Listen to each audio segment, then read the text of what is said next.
We're really excited to get started here, and so we will do so in just a moment. If there are some seats available right here. Will you be able to be front row action and as we discuss the important topics that we're going to this evening on elections and resiliency? Did that cut out?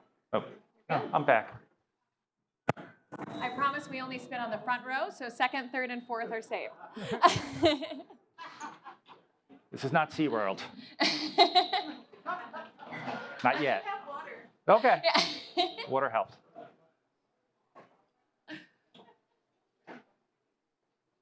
All right. All right. Thank you.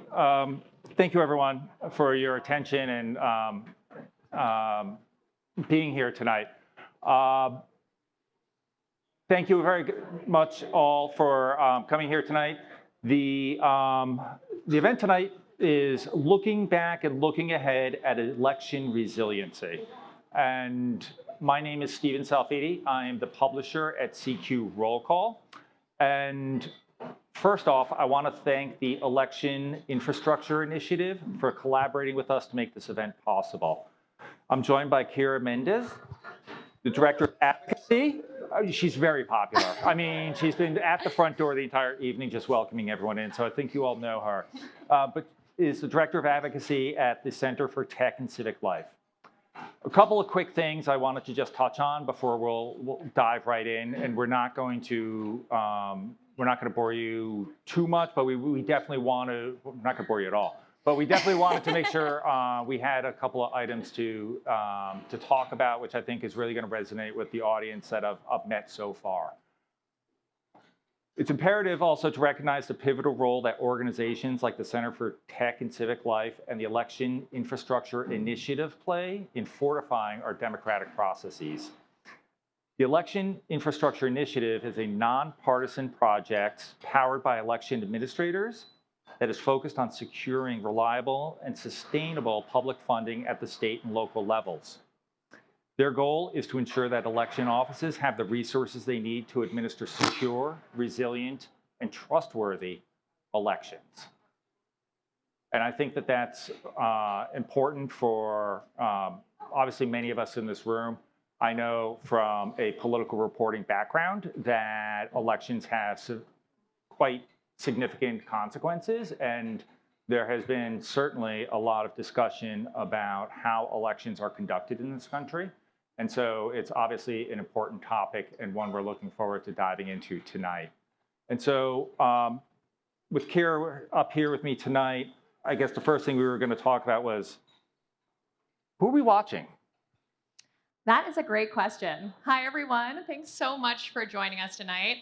I mean, as somebody who works with election administrators across the country, I would first say, y'all should be watching election administrators if you're not one, because they are impressing the heck out of me. Are there any election administrators in the room here today? Or former election administrators? Let's just give them a huge round of applause because they just got us through a major federal election. That was one of the most scrutinized elections in history. And while doing that, over 1,100 state and local election administrators took action in the last year to connect with their members of Congress to encourage them to pass reliable and sustainable funding for election security across the country. And so these folks are true public servants who should be celebrated at all times. Thank you so much to the folks who have done that service in this room, and thank you to everyone who has been an election administrator, a poll worker, has worked to support those offices. That's incredible. But you asked me, yeah, give a big round of applause. You asked me who we should be watching on the Hill. So OMB is obviously the word of the day. And we know that there's a lot of scrutiny in this new administration on how grant funds have been spent. So the good news is that HAVA dollars, once they are passed, are very quickly moved to the states. So the 2024 HAVA funds were spent on the 2024 election for the most part. And what's really cool about those funds is that they're used at the state's discretion to serve the voters in the unique ways that each state's elections are structured. And so while we're watching OMB, there's still a lot of conversation to be had at the congressional level. We're really grateful to Chairwoman Collins, who has been really tapped into the unique needs of rural communities in Maine, but also rural election administrators all across the country. And she has been a really staunch champion and pushing really hard to preserve HAVA funds in the last round of appropriations over the last several cycles. And so we've been really appreciating her leadership and really admiring her leadership on election security there. I do think that the House and the Senate margins are really tight. And that means that we're probably going to need to see bipartisan appropriations bills in the new Congress. I know bipartisan is, some folks are smiling at, oh, is there anything that could be bipartisan right now? But I do think that there's an opportunity to pass bipartisan appropriations bills.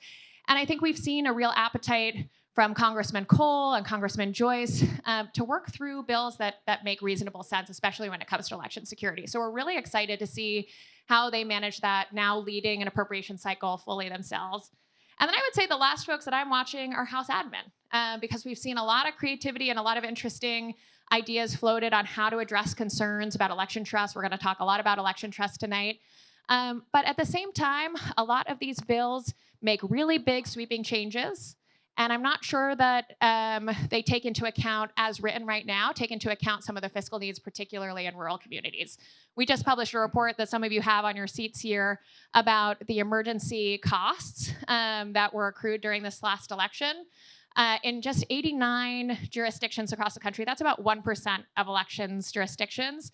Over $30 million in funds needed to be found in the 2 weeks leading up to the election to address emergencies like reprints and natural disasters and equipment failures and staff shortages and a whole gamut of issues.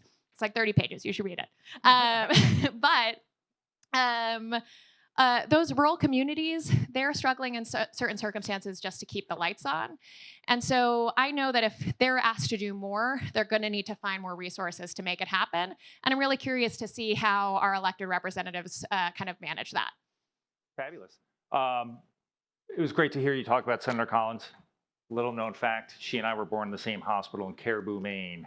No kidding. Wow. So yeah, I'm originally from Maine, so definitely have a lot of respect for Senator Collins just for that very fact.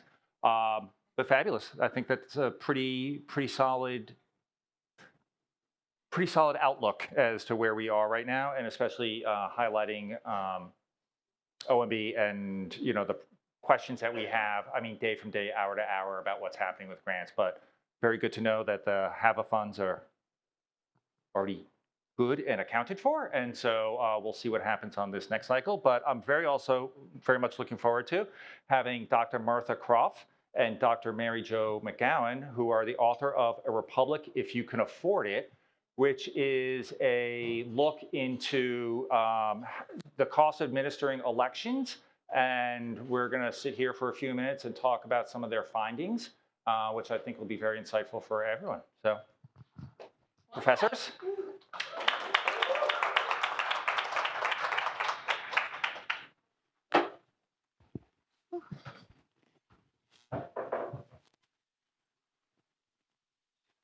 Professors. Hello. Thank you very much for joining us. Obviously, as I mentioned, our initial. Sorry. Don't lean forward. Yeah, apparently do not lean forward. One of the topics that you studied and published in this book is about the costs of administering elections. And you actually looked at almost all the states. You looked at 48 out of 50 states. And one important thing I think to highlight is that, as many of you know, the cost of elections is not borne by the federal government, but it is at the jurisdictional level. There's some state involvement, but a lot of that comes down to, as we were talking last week, counties, or in some places where there's not a strong county government, into smaller town, city sort of infrastructures. But one of the things I noticed is that you did 48 out of 50. And we'll get into some of the findings in a minute, but with two of them missing, how'd that happen? Not that you missed it on purpose. No, we didn't. But first, it's important to lay a little context that I'm sure most of you in this room know, that elections are hyper decentralized.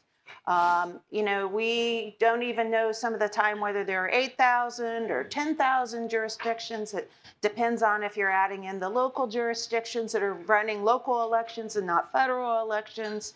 So, there are a lot of jurisdictions in the United States. So it turns out that counties run elections in most places, at least the federal elections.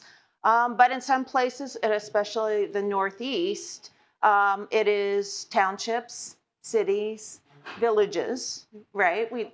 Those are the units that run elections. But in what we found in Wisconsin and in Michigan is that seems like everybody has a hand in it, and everybody wants to claim the cost of how much it costs to run elections. And so what we found was that once we had no way of separating out, for example, in Wisconsin, well, if a township claimed this cost and the county claimed it, did this happen on a regular basis and could we just subtract it out? Well, we could not after a lot of investigations. So as you might imagine, finding information about how much localities are spending on elections is not always straightforward. Finding it in North Carolina, which was the first state and the basis of 4 of the articles that we started with, was pure luck of we just happened to want to hang out with our budget and finance friend. And I was talking to him about finishing my last book. And I said, Zach, we know voter turnout. The EAC is collecting that data. We know voter registration. The EAC is collecting that data. We know provisional votes. Okay, and those of you who know of any data problems, just, keep your mouths shut. Yes, there are data problems. But one thing we just simply don't know is how much it costs to run elections.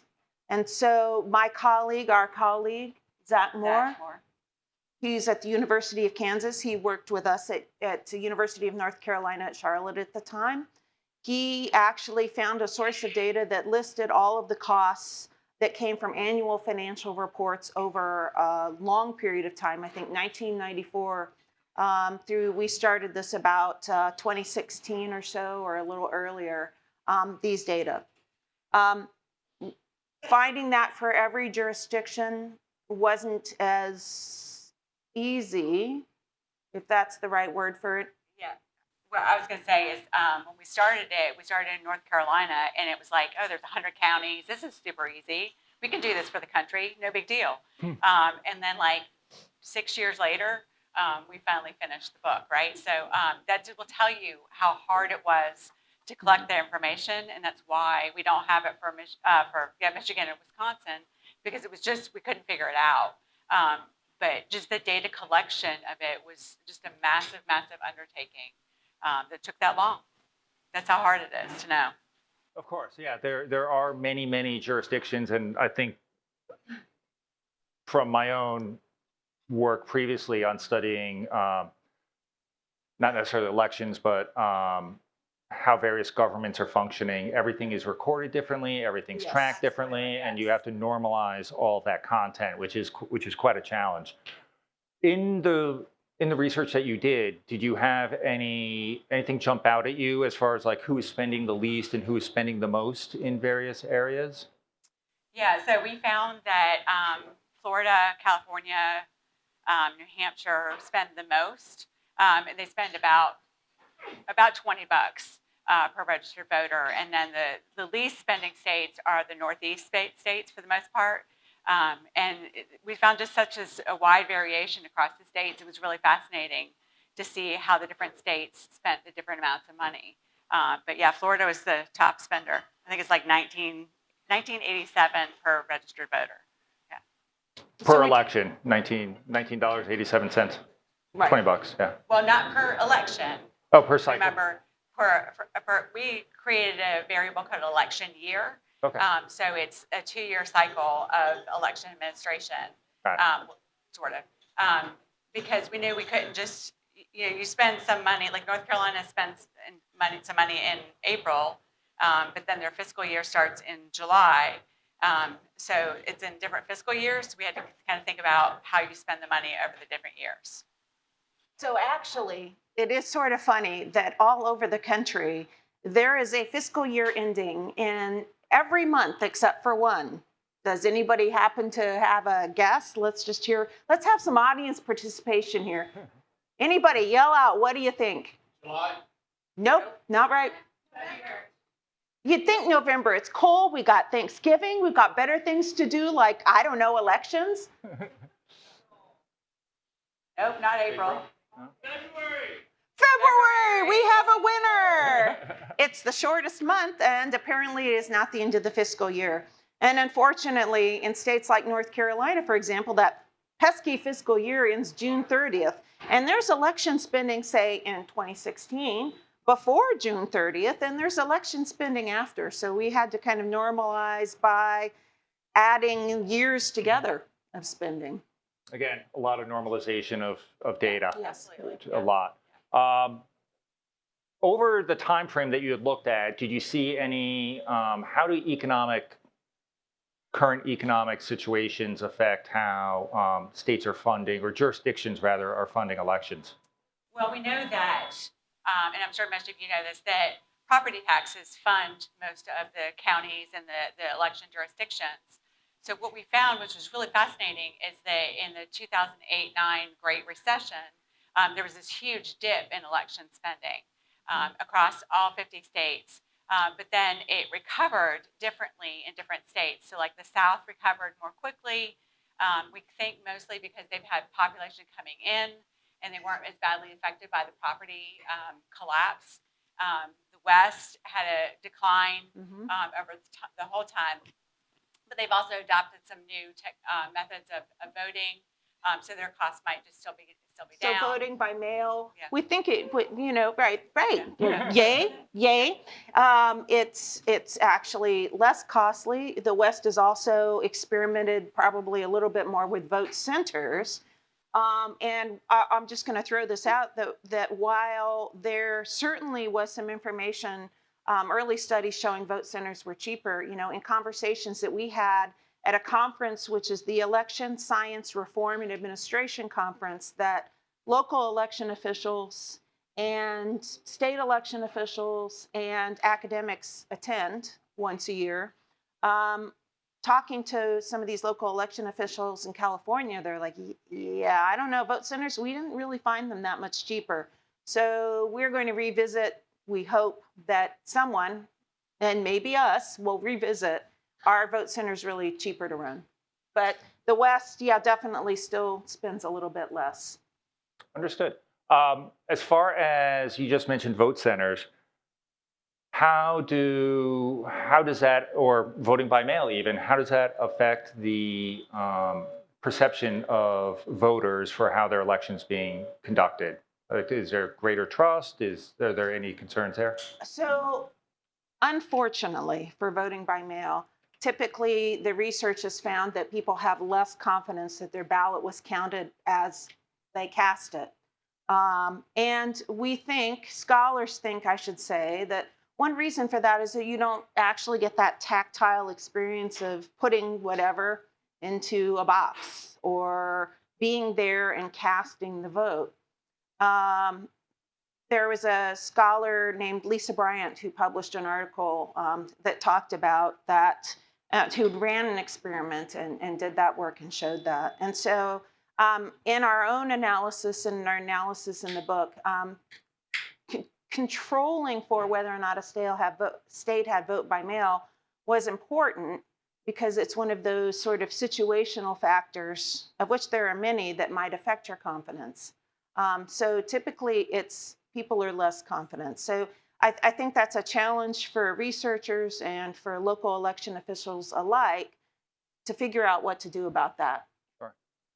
And as we think about how we're handling elections, are there concerns about the competition for how these elections are funded with other priorities? Like, as a matter of fact. So one of the papers that we've written is called Guns, Butter, or Elections. And it's about the trade-offs between that counties make between different priorities. And as we were just talking to Carrie, She said, counties don't want to pay for anything unless it's on fire. And that's what we found, is that counties are going to shift away from election administration, mainly because election administration doesn't have a natural constituency. If you're going to pay for schools, you've got parents and teachers. You're going to pay for police officers, or crime, you've got police officers to spend money on. People don't really care that much about elections until something goes wrong. And so it's hard for counties to prioritize spending on elections when you've got situations of potholes and hurricanes and other things going on. So they absolutely shift those funding away. I mean, and imagine, well, nothing happens in between the elections. They're only every 2 or 4 years. So, the election officials aren't doing anything really between those times. Ray? And that's just what I was going to ask is that a problem of perception? Is that a common perception that is a challenge? Because you go there every 2 years, you might do a primary, you might do election, there's someone there, there's a system, and you just think, oh, this all worked. It's magic. I think personally that people take elections for granted. I find this in talking to my students. They don't realize the volume of work that goes into putting on an election. And so I drag them down to the Mecklenburg County Board of Election. I'm like, look around here, look at all of this stuff that they're doing. That's in North Carolina, Charlotte, where we live, in case you didn't know. So I think that it is something, and it's what creates this sort of situation that we sort of see in the numbers in our research. So Wonderful. So the book, A Republic If You Can Afford It, How Much Does It Cost to Administer Elections, is the result of several years of putting together annual financial reports from localities all over the country, except for, Michigan and Wisconsin. So. Wonderful. And I believe it's available for purchase on the Columbia There should Books. be a QR code hanging around, but I think there's some 10 copies or so if anybody would like to buy it. It's great. One of our reviewers said it was a great beach read. So it really is. We'll go with that incredibly reviewer. easy to read. Yeah. Buy it now before. We wanted them to put it on the back of the book, but they wouldn't put "It's a Great Beach Read" on the back, so it turned anyway. It really is incredibly easy to read. Well, yeah. we worked hard on our, this is an interdisciplinary effort. So we have a budget and finance colleague, and then, policy person and the political scientist. So we had to kind of try to rewrite we really worked hard on the accounting language that was in there to make it readable. So. And I do Let us have it. know. It is quite readable. It's not a super dense, kind of thing, and it's it's a very short book, relatable, and you really are able to grasp what they're getting at. Well, I want to thank you both very much Thank for your you very much, time. Steve. And thank you to and CTCO. I want to thank you.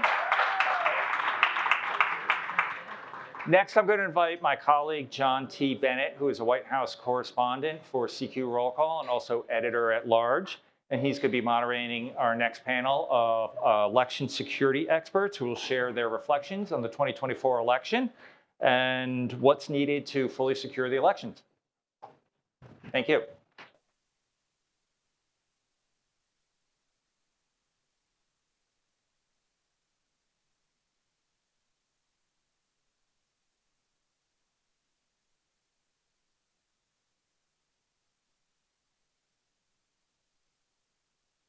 But after last Monday, you might suspect that I'm doing more White House reporting than editor-at-larging these days. Things have gotten busy at the White House.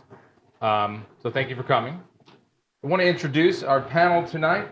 Aaron Ackerman and Carolina Lopez are both focused on servicing local election officials through their associations. Aaron works with local election offices of all sizes in Ohio, and Carolina works with some of the largest and most populous election offices. Welcome.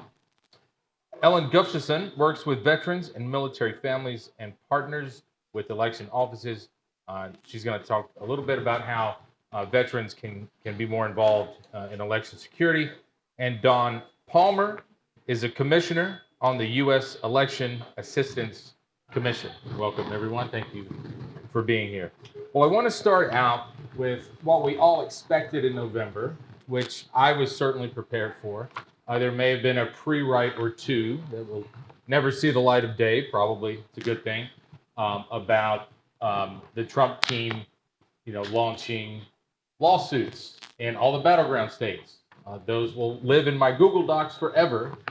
So what went right and what went wrong, and why didn't we not see, we heard Trump talk for 4 years about rigged elections, and this one's going to be rigged and stolen too, and then it wasn't. I was at the White House today in the East Room. Donald Trump was at the lectern. So what happened? What went right and what went wrong, and why didn't we see these allegations of widespread fraud? Well, I think that a lot went right. Even though we had challenges like hurricanes and natural disasters, a lot went right. And the professionals that are election administrators, they did their job. They have different sections of how they administer the elections. It went well. There were no security breaches. There were a few things that went bad, and we could talk about that. But I think in the end, sometimes litigation is going to be part of that. It's not a great thing the election administrators have to burden. They have to, despite having litigation, they have to administer their elections. Without that pressure and scrutiny, they still got to run that election, and they did so wonderfully. And so what I think that you had folks running their elections. It went well. And in the end, these races are always sort of close in the battleground states. But generally, the election was we knew what trajectory it was going to go into. So we didn't have days and weeks and even months of litigation. We pretty much knew who the winner was going to be. So there wasn't that obsession about the results the next morning. There wasn't that sort of scrutiny that we found in some previous elections. And here's what I can say. Our election officials are ready. I've heard election administrators across the country say, an election is really just a planned chaos. You don't really know what flavor you're going to get that day, but you have to be ready. And so, thanks to the EAC, CISA, all these other groups that were providing support in state, on the ground, providing tabletop exercises. They were blue in the face, but what happened? They had really crisp, continuity of operations plans. When things happened, we had incendiary devices in Oregon, and within the hour, the election officials were in front of the news. They had their talking points. They knew exactly how to guide voters that may have been affected. And so it was a big snooze fest because, yes, emergencies happened, but they were prepared. Imagine that. And so really, when you said what happened in 2024, the very first sentence I thought was the most fantastic presidential election that our election administrators have administered. That is exactly how I choose to remember it. Yeah. So that's all the good stuff, and there was a lot of it. But look, let's be honest, there were certainly challenges around the country as well. And I think they were challenges that we're going to find were a preamble to 2024 and are going to kind of continue on. And I think, I can speak specifically to Ohio, but I think they were a little more ubiquitous than that. We did have some issues with vendors in different places. I know Kira earlier talked about some of the costs that local boards of elections bore as a result of vendor issues or printing delays or whatever. A lot of concern and questions about voter eligibility, whether it was challenging whether they or not they were properly put onto the voting rolls, if they were citizens. So we saw a lot of questions about that. And then, election officials did spend a lot of time in the days, weeks, months leading up to the election with their voters, answering questions and spending time with them. And those were, that's good, but it also kind of took away from our election preparation. I think the good news is, if you look at the trajectory as far as our trust in elections, and I know we're going to talk about that a little bit as well, it's going the right way. I just saw a study from Dr. Charles Stewart and from the MIT Voting Lab, and all indications are that it's headed in the right direction. And I think that's a direct result, candidly, not necessarily even of the results, but all that work that election officials did talking to their voters and preparing them for what to expect. Yeah, absolutely. Yeah, the one thing I would add, which I completely agree, and I give the vast majority of credit to the election officials who did their job so well, is that we all knew, even in civil society, we were prepared, journalists were prepared. And so, to use a buzz term of pre-bunking, we knew that people were going to say the elections weren't run well, and we were starting to talk about people saying the elections weren't going to be run well. And around the same time, people were saying that they weren't, right? So we were able to get way down, I would say upstream of the story this time because we knew what was going to come. And I think there was a communal effort across civil society to make sure that Americans had a different narrative out there, both with the knowledge of foreign malign influence being part of the story, but also the fact that it is a disruption technique to say there's going to be disruptions. And I think we just had a lot more awareness across the board about what we knew the negative campaigns would be and how to fight them. And if I could add to that, one of the things that was really interesting is it didn't just happen, right? The truth didn't just like magically come out, right? These election officials had robust communication plans. In the larger jurisdictions, they have a team usually, sometimes within the department. There's a person or persons whose job is to have press releases and holding statements ready. So it takes time and also takes resources to have these communication campaigns planned, and they worked, and they were timely, and they made our voters feel incredibly safe and trustworthy of our elections, as they should be, right? Well, let me just go around quickly then. It sounds like a lot went right. Obviously, something is always going to go wrong. There are humans involved, after all. So just if we can go down the panel here, scale of 1 to 10, where would you put public confidence in elections right now? So I think it's about a 7 or 8. I think that, and I think that's where the opinion polls were that Dr. Stewart and some others looked at. I think it's improved. Sometimes it's unfortunately the losing candidate always has a lot of interesting ideas on how to improve the process, and sometimes the losing candidate's followers are less confident in the election. But I think now we're actually at a point where it's about 70-75% have confidence in the election.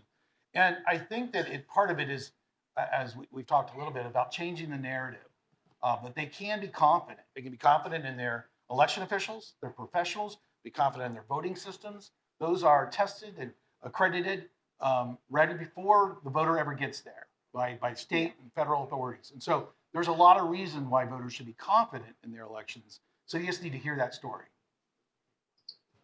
So I'm the forever hopeful, and I will say that in a scale from 1 through 10, our voters nationally are an 11, because there's been studies that say that voters are 10 points more confident, not just in their local elections county, but their peers and nationally, which is, let me tell you, that is a great feat. So I think there's work to be done. And by the way, that number is not stagnant. Just because you say 7 or 8 doesn't mean it stays 7 or 8. We have to continue providing information about what's happening at the elections office and what that means for them. I'll agree with Commissioner Palmer and go with an 8. I would also say an 8 because, it seems like in so many populations where people had many questions, they were invited in and invited to ask those questions, and the questions were answered. So if you somehow didn't get your question answered, it's because you didn't ask the right person. Well, let's go a little more quickly on this one. What were some unexpected things that occurred? We had a call before this, and some things that came up were bomb threats, staffing issues, changing candidates. I know one candidate who got changed, and things like workforce shortages. And how were those dealt with? Well, I think the big issues were the hurricanes that we had in Western North Carolina. That was a big issue. You sort of expect there's always going to be something to disrupt your plans, your well-designed plans. And so those offices really had to find a way to adjust and get ready for a general election. That's a big deal. How did they do that? Especially, I'm from Western North Carolina. How did my folks pull that off? Well, they really worked together. They really coordinated with the state. For example, there was no postal office service. So how are you going to have mail ballots? How are you going to have any sort of absentee ballots? The post office really stepped up in Western North Carolina. That was a big deal. They stepped up. We basically coordinated with the counties. As what you saw when I was in Florida it's the state and counties have to work together when you have those sort of challenges that could interfere with the voters. But we don't give enough credit to the voters. I saw this in Bay County, Florida. I also saw in Western North Carolina, they were going to do whatever it took to vote. They were not going to be denied no matter what the circumstances. And that really helps when you're looking at voter turnout. I mean, if we're talking North Carolina, I was talking to our friends in Mecklenburg, right? And so North Carolina, for context, was supposed to be the first state to have mail ballots out. And a little change to the master ballot happened, and then a little change continued in litigation, and folks were like, how are we going to make these federal deadlines? Are we going to miss them? Do we need to ask for permission?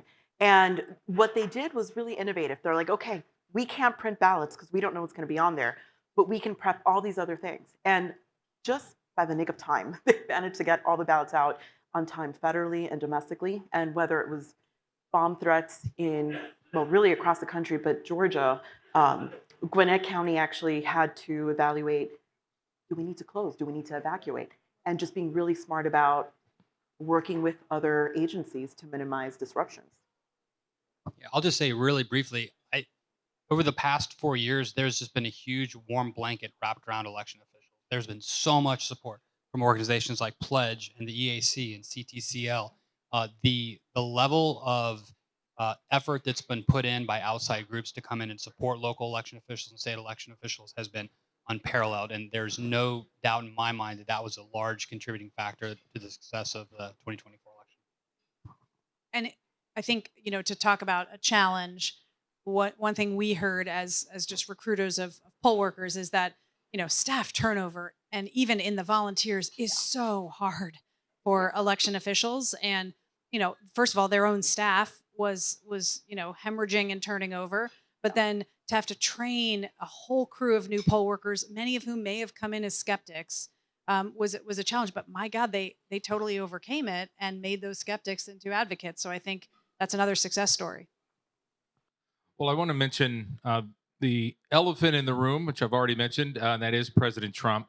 It really feels, from where I've been sitting, that his rhetoric and his warnings and that of his closest backers, his closest advisors, was really the major driver of the election integrity, the election security, people not feeling very confident in the elections. And, I did change this question when I got here after being at the White House all day. Sorry. But it is the Trump era 2.0. So everybody's got to think on their feet. So here we go. They are not talking about this. We got 5 more executive actions, memoranda, orders, whatever they are, the various kinds of documents. None of them are about this. House Republicans just spent a couple days in Florida at their policy retreat. They are not talking about this. I have not heard anyone say the reconciliation bill or bills will have a big election security section with funding.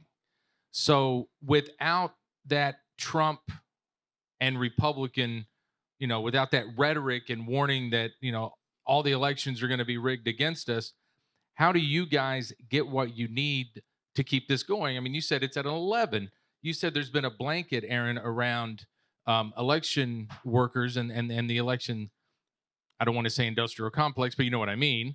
So without Trump driving this train, how do you get what you need? Because they're also talking about big federal cuts. We saw the Trump order this week about freezing federal grants and loans. They walked that back a little bit today. But how do you keep this momentum going? Sure. Yeah. So I'm reminded of a saying that our Secretary of State has, and that is that in the elections world, the good guys have to be right every single day, and our foreign adversaries only have to be right one day.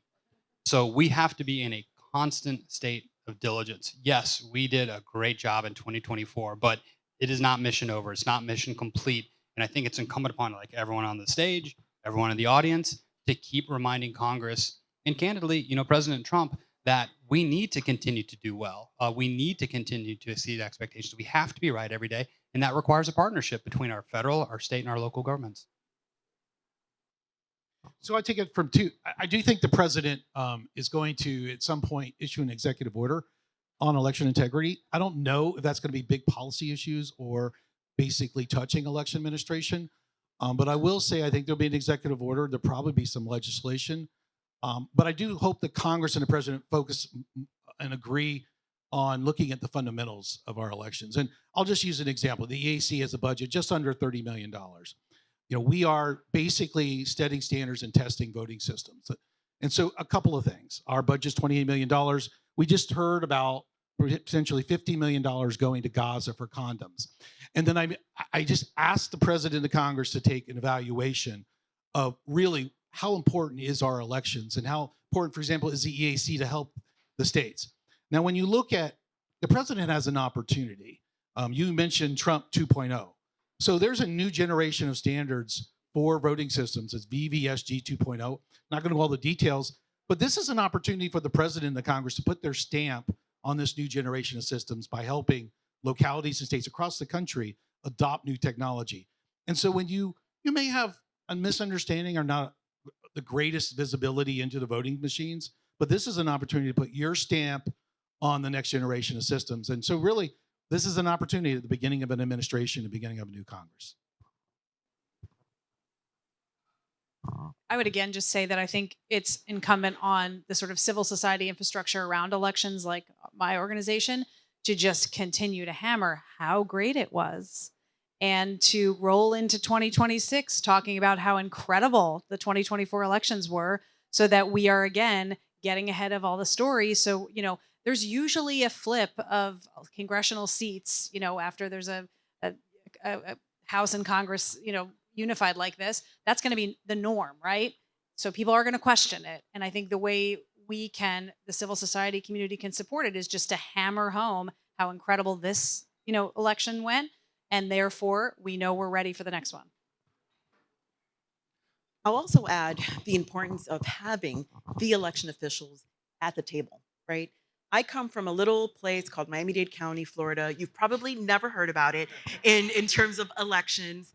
But, after 2000, federal government gave money, but it let the states sort of figure out how to get there. And as a fellow Floridian is also on stage here, after 2 decades, I think we could brag a little bit and say that Florida has really best-in-class elections.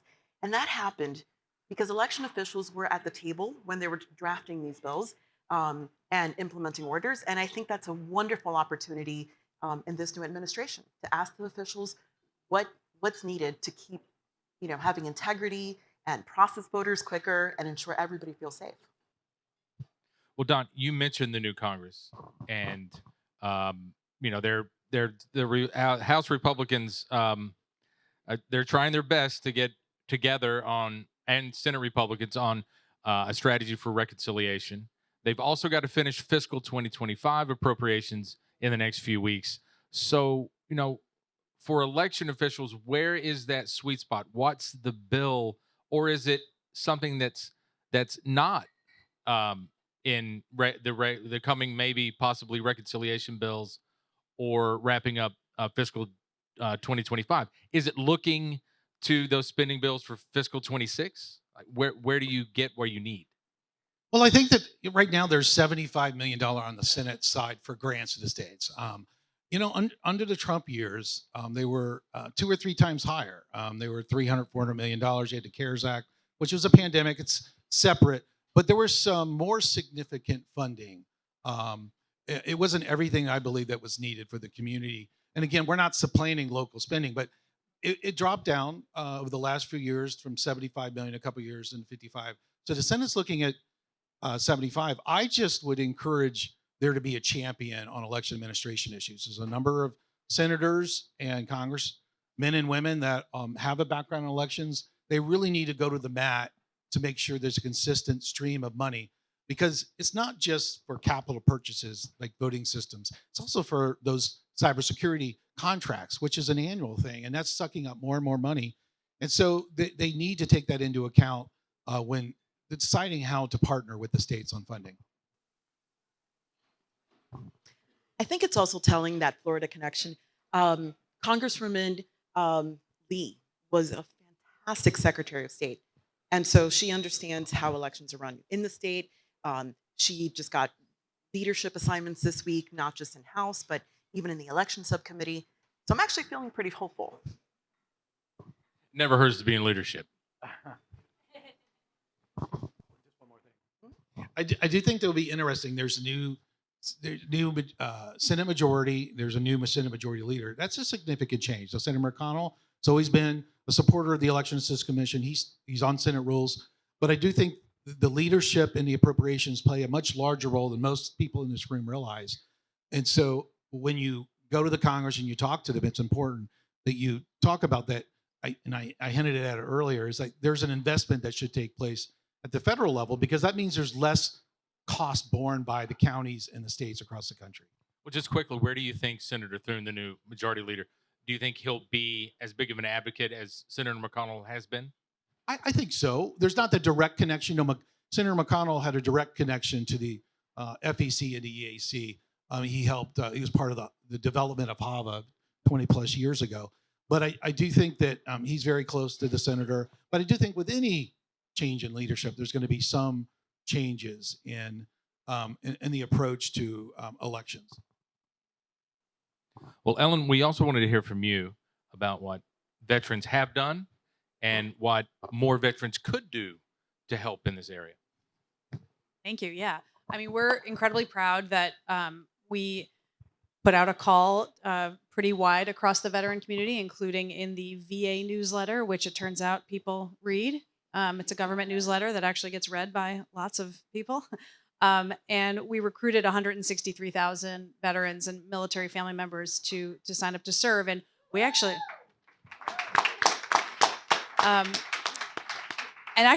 the coolest thing for us is that we go to conferences like this, and I am by no means an election expert, but so many colleagues in this room know about us and have met, our people out there, including like when I went to vote, I ran across someone in my kids' elementary school. But I think, we did it for two reasons. Our campaign was both to fill the need. We started in 2022 where there was a very public need, but also to build trust.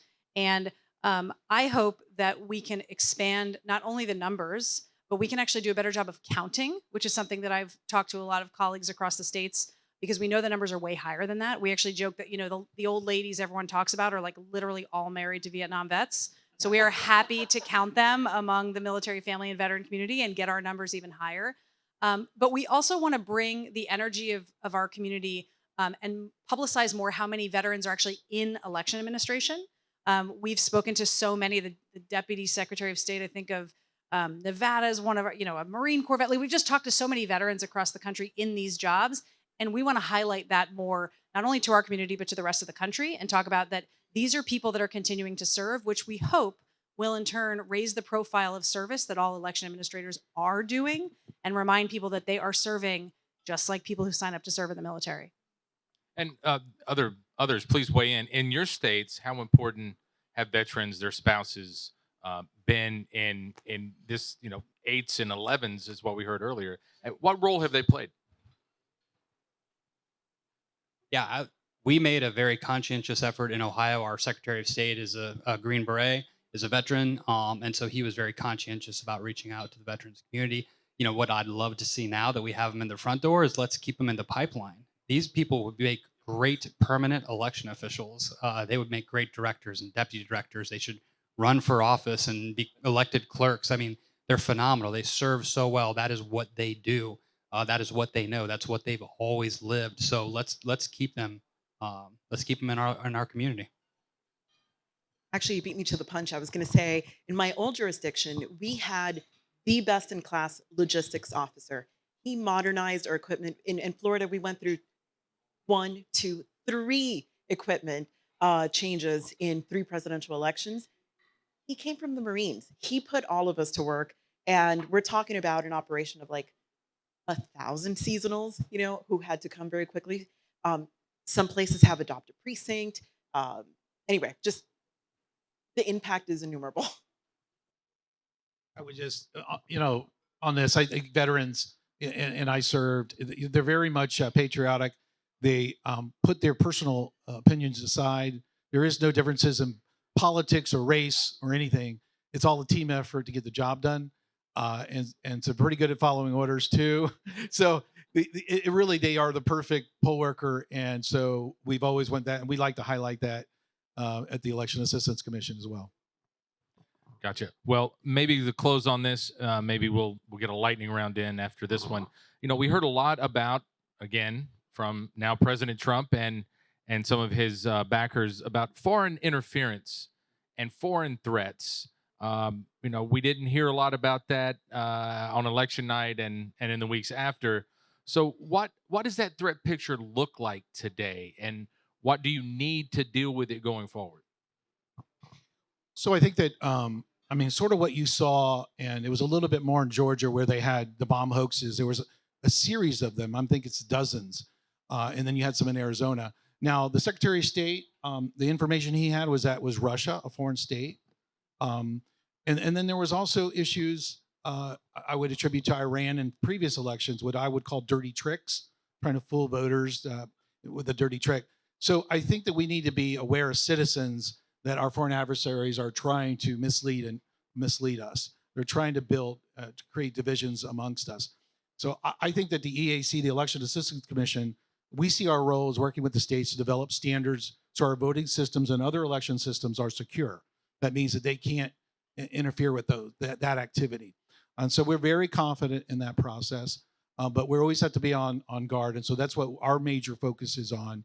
And many states and localities themselves do testing. So when that system is in place in a polling place or in the office, it's been looked at and reviewed by state, local, and the federal officials before it will tabulate a ballot usually. So that's what we're always prepared for. But when we talk about interference is, you know, what's happening in our polling places. That was very concerning because even though it didn't disrupt the polling places too much, talking with the Secretary of State, it could have been really bad if voters had been impacted in a negative way. And we certainly don't want that in a state like Georgia or any state. But we have to be aware there has to be some deterrence factor that's a line you cannot cross.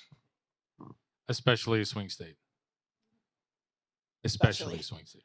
Especially high visibility states. And I'll tell you this, there's the immediate impact of polling place closures and people deciding, hey, I got to go back to work. I got to pick up the kids. I didn't get to vote. I didn't have time. But then there's the stuff you don't see. Whenever Russia or Iran has one of these, misinformation farms, each election office is going to spend hundreds of thousands of dollars, hundreds of thousands of calls where people are really irate and they're trying to get the information out. So it's not just having a really great communications team, but it's also prepping the entire team. Like you can't answer poll worker calls because you're answering voter calls about, can I vote? Did my voting place get changed? So there's all these added costs, whether we like it or not. I was just going to say, I think, we were tracking also a veteran at CISA, Kate Connolly, who's, we became close with as an organization, mostly because we think that the message about foreign interference was actually really important for the veteran and military family community to hear. But honestly, they did such an incredible job of stopping those types of cyber attacks at the gate. And I hope that we can tell the story to more Americans that this is what our intelligence, infrastructure is doing to support our election infrastructure. I'll just add, I had the great benefit of being in the CISA war room that day. And it wasn't one or two bomb threats. It was hundreds of bomb threats, right? And because we had these federal agencies providing the needed tools and templates, we were able to navigate that pretty quickly. And so you didn't hear hundreds of bomb threats. You heard Georgia, but you didn't hear, 20, 30, 50 states, right? Well, let's go lightning round here and get everybody out on this. We in DC sometimes think we have all the answers. I'm going to admit that on behalf of the entire DC metro area. But you guys are in the trenches. So you tell us, what do you wish we knew about administering, overseeing, and securing elections out in the rest of the country?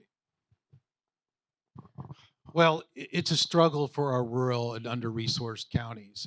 The larger counties, more urban, they have more resources, and so they're able to have the top line systems. But I really do. I always gave extra care and attention to the smaller and those jurisdictions, and so I want to have a uniform. My goal was always to have uniformity. So my smallest county was as protected as the largest county. But it's hard to do that. I call it the cyber poverty level. And so I'm very concerned that we're not giving the real community what they need to keep up with the technology. And so we have to solve that issue. I think contrary to popular belief, elections are incredibly decentralized, and it's really at the local level. And our election officials are the trusted messenger. I think we should support them so they can continue being seen as a trusted messenger. And they have a pulse of what's happening in their community, the misinformation that's happening. They're getting in front of it. They're talking to advocacy groups. They're talking to the feds, right? They're talking to their legislators at the state and in Congress. So I think just having that relationship, better understanding that not every state is created equal. Even if we have the same voting methods, you have pre-processing.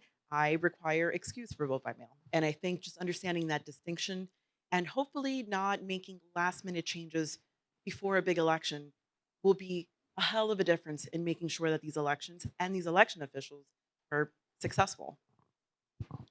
Yeah, just real briefly, I hope everyone kind of takes away from this panel the big message that things are pretty good. I mean, 2024 was a huge success, and I do think we have a somewhat historic opportunity to work with a new administration collaboratively for the next 4 years to build up elections in our country and not tear them down. And I think that would be the one thing I would hope that folks from DC in the room would hear from local election officials. We're doing great. We can always do better, but what we really need is collaboration and partnership with our partners at the federal level. And I would just say that, two things I think that the current DC ecosystem, especially the current administration, could take up based on the interest of the administration is, number one, for more Americans to know that it's according to the Constitution that elections are run by the state. That's a word people like to throw around, that they've read the Constitution, and I just remind them very solemnly that this is something that they would know if they had read the Constitution. And the second is that election officials are serving. They are public servants. They are serving the country, and they should be treated as people who are serving, just like we treat and honor everyone else who is serving, especially people in the military. Well, I think that's a great place to leave this on. Thank you to our panelists. Thank you very much for a great discussion. Thank you guys for coming. I'm going to turn it back over to Steve. Thank you.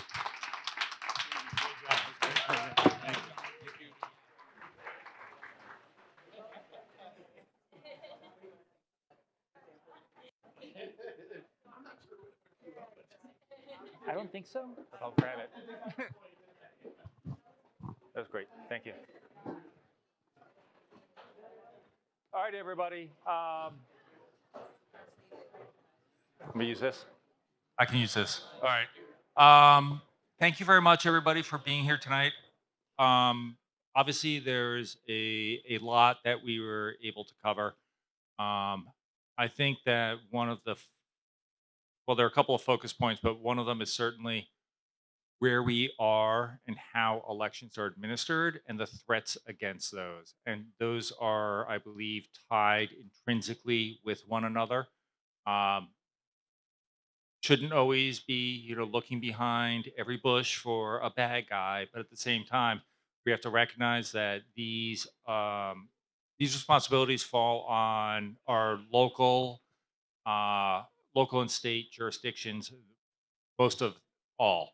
And so we have to look at how those are funded. We have to look at how those are provisioned and making sure that we have the resources to be able to do that. And so with that, though, I want to make sure that folks remember we have some takeaway material. There's some takeaway materials here. We should have a QR code for the book that I sat down with the wonderful authors for earlier. And then there's also, we still have food, of course, and the bar's available. And so I want to really thank everybody for coming out tonight, especially the CTCL and EII. And we really appreciate all of your attention and have a wonderful, wonderful evening. Thank you.